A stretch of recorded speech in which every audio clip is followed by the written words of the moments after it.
Alright folks, gather round for a tale of two financial adventures, board games and futures trading.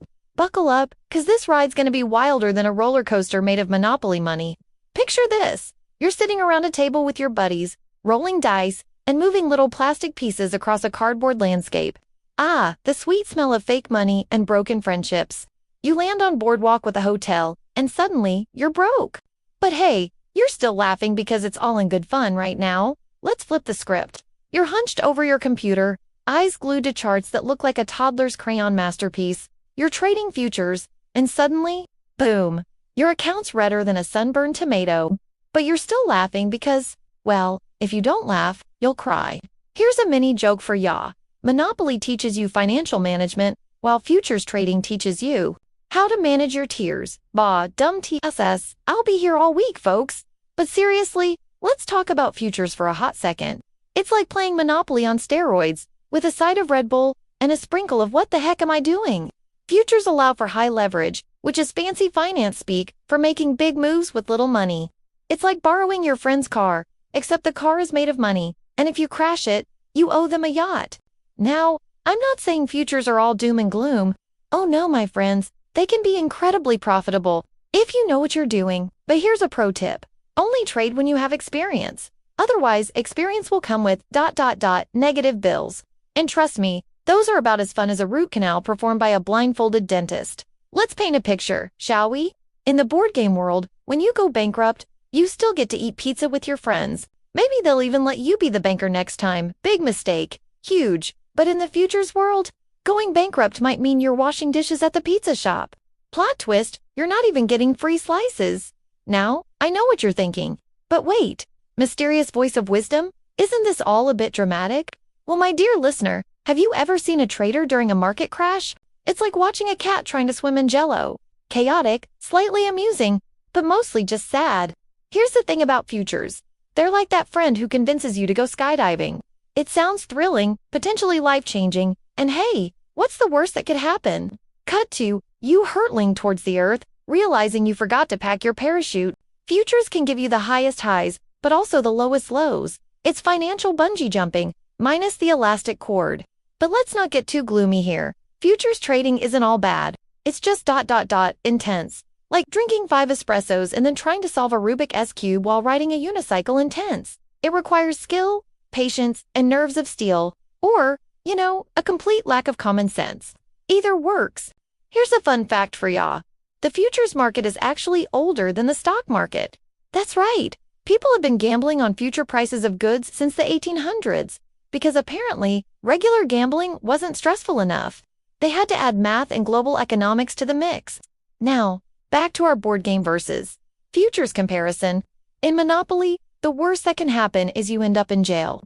In futures trading, jail might start looking like a nice vacation spot. 3 meals a day and no access to trading platforms. Sign me up. But here's where it gets really wild. In board games, you can always flip the table when you're losing. Try that with your trading platform, and suddenly, you're the proud owner of a very expensive paperweight. And let's be real, explaining to your significant other why you just karate chopped your laptop is a conversation no one wants to have. Let's talk about the emotional roller coaster, shall we? In board games, emotions range from haha, I just bought Park Place, to ooh, luxury tax again. In futures trading, it's more like I'm a financial genius. 2, I should have become a monk. In the span of 5 minutes, it's like emotional whiplash, but for your bank account. And don't even get me started on the lingo. Board games have simple terms like go to jail or free parking. Futures trading, it's like they're speaking in code. Bull spread, backwardation, contango. It sounds more like a secret menu at a hipster coffee shop than financial terms. Here's another fun parallel. In Monopoly, you're always hoping to land on chance for a lucky break. In futures trading, every day feels like you've landed on chance. But the card always says, advance to go directly to therapy. But let's be fair. Futures trading isn't all doom and gloom. It's also ... nope, I got nothing. It's pretty much just doom and gloom with occasional fireworks. But hey, at least you get a cool story to tell at parties. So there I was, leveraged to the eyeballs ... double quotes now. I know what you're thinking. This all sounds terrifying. Why would anyone do this? Well, my friend, for the same reason people go skydiving or eat ghost peppers. The thrill, the rush, the bragging rights. And occasionally, just occasionally, it actually works out.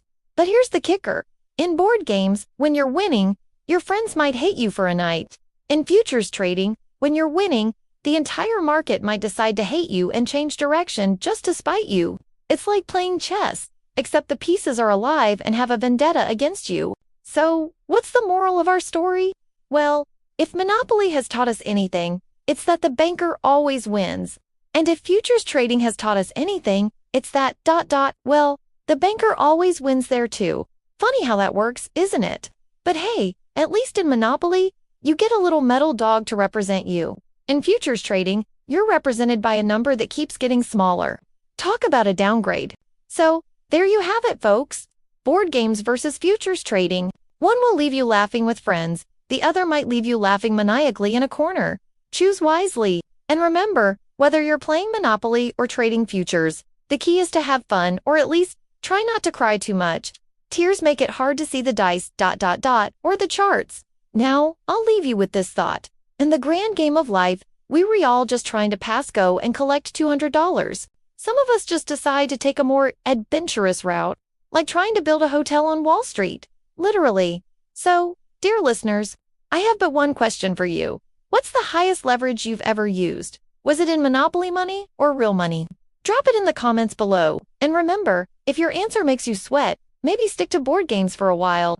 Your blood pressure will thank you. Until next time, may your rolls be lucky, your trades be profitable, and your financial advisor's number be on speed dial. This has been Board Games vs. Futures, where fun meets funding, and I'm your host, Captain Obvious. Over and out.